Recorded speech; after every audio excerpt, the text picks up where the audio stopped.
Hello everyone, good morning. Welcome back to my channel. বলো তোমরা সবাই কেমন আছো? আশা করি তোমরা সবাই খুব ভালো আছো, সুস্থ আছো। আমরাও খুব ভালো আছি। তো এই যে ব্লগটা আজকে শেয়ার করছি তোমাদের সঙ্গে, এটা হচ্ছে ডিসেম্বরের 25 তারিখের ব্লগ। তো ক্রিসমাস ছিল এই দিন। সকাল সকাল ঘুম থেকে উঠে পড়েছিলাম, তবে এমনই কপাল দেখো, তোমাদের সাথে এখন ক্রিসমাসে যে তোমাদেরকে উইশ করবো বা 1 জানুয়ারিতে উইশ করবো, কোনোটাই হয়ে ওঠেনি। কারণ এত হ্যাট্রিক দিনগুলো কাটছে, তো ওই কারণ না কিছুই হয়ে উঠছে না। এই ব্লগটা বানিয়েছিলাম লাস্ট, তবে তোমাদের সঙ্গে শেয়ার করে উঠতে পারিনি, কারণ এডিট করার মতো একদমই সময় পাচ্ছি না। আর কি বলো তো, এখন বাবুকে নিয়ে পুরো একাই সামলাচ্ছি। এবার কি করছি না করছি ভাবছি তোমাদের সঙ্গে শেয়ার করব, কতটা কি পারি দেখা যাক। তো যাই হোক, ওই দিনের ব্লগটা আজকে তোমাদের সঙ্গে শেয়ার করছি, পুরো ব্লগটা দেখতে থাকো। আই হোপ তোমাদের ভালো লাগবে।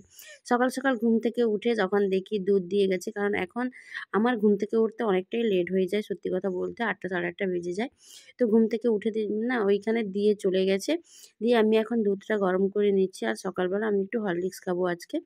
দিয়ে কাজগুলো করতে হবে। আর আজকে সকাল সকাল মামা দিদা নেই, ছোট ছোট বাচ্চাগুলো আমার কাছে আছে। আর কে কে আছে না আছে তোমাদেরকে দেখাচ্ছি, চলো।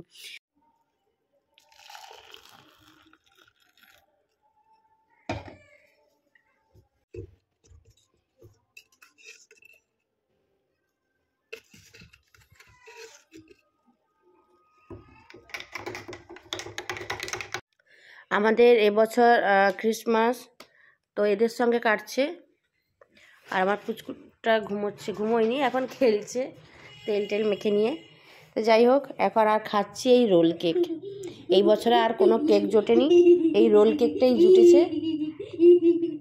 নাও খাও বাবু। এই দেখো, এই সীমা, বিল্টু আর চিকু, এরা 3জন আছে আমার কাছে।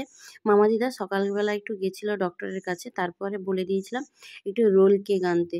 সত্যি বলতে কি, প্রতি বছর তো বাবাই মানে অনেক কেক আনে, কিন্তু এবছর এমনই হয়েছে একটাও কেক আনতে পারেনি, কারণ ও বাড়ি গেছে, ও আসতে পারেনি।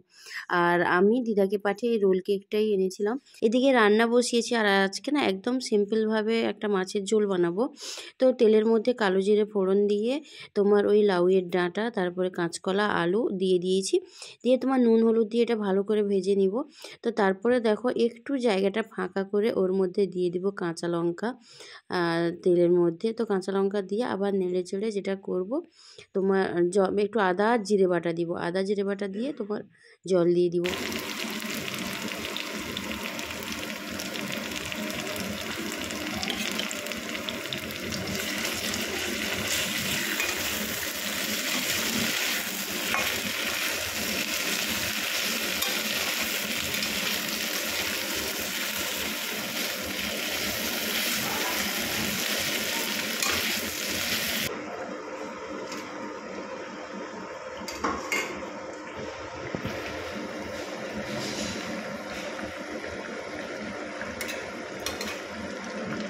তো এদিকে আমার মাছের ঝোল কমপ্লিট, আর দিদাকে বললাম বাকি রান্নাগুলো করতে। আর আমি এখন বাবু উঠেছে, তো ওকে দেখবো ও কী করছে না করছে। আর আজকে না বিকেলবেলা রেডি হব তাড়াতাড়ি করে, খাওয়া দাওয়া করে, কারণ যাব আমার গ্রামের বাড়ি, মানে শ্বশুর বাড়ি। তো ওই জন্য দিদা বাকি রান্নাগুলো করুক, আর আমি এখন গিয়ে দেখি ওরা কি করছে আর কি। তুলসী মঞ্চের কাছে গিয়ে ঘন্টা বাজাচ্ছে।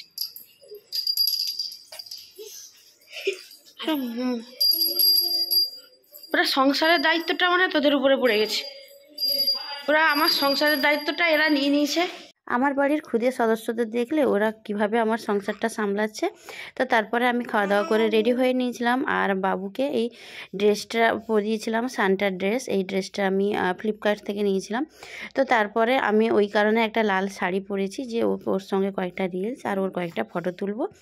দিয়ে তারপরে আমরা দুজন এখন মা ছেলে মিলে যাব বাড়ি। তো তারপরে ওকে আবার রেডি করতে হবে, খাওয়াতে হবে, অনেক কাজ। তো চলো একদম রেডি সেডি হয়ে তারপর আবার তোমাদের সঙ্গে কথা বলছি। তো তারপর এদিকে দেখো, আমি 2:30-3টা নাগাদ খাওয়া দাওয়া করে রেডি হয়ে নিয়েছি, বাড়ি যাব। আর কত মাস পরে বাড়ি যাচ্ছি। তো এদিকে বাবা মাও এসেছিলো, কারণ বাবুকে নিয়ে একা একা যাব তো। আর সঙ্গে ওই সীমাকে নিয়েছি, যে তুই 2 দিন চল, তারপরে না হলে তোকে আবার পাঠিয়ে দিব। তো যাই হোক, আর যাব টোটো করে, 1 ঘন্টা মতো লাগে টোটোতে আমার বাড়ি, শ্বশুর বাড়ি যেতে।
যাওয়ার পথে একটু ফল মিষ্টি নিয়ে নিলাম, অনেক দিন পরে যেহেতু বাড়ি যাচ্ছি আর ফার্স্ট টাইম বাবুকে নিয়ে যাচ্ছি, তো তাই একটু ফল মিষ্টি নিয়ে এখন বাড়ি যাব। আর তো চলো আজকে ব্লগটা এখানেই এন্ড করলাম। আর কেমন লাগলো ব্লগটা অবশ্যই জানাবে, যদি ভালো লাগে please do like comment and subscribe. আর বাড়ি গিয়ে আবার চেষ্টা করব তোমাদের সঙ্গে ব্লগ শেয়ার করার। ততক্ষণের জন্য সবাই খুব ভালো থাকো, সুস্থ থাকো, সবাইকে টাটা।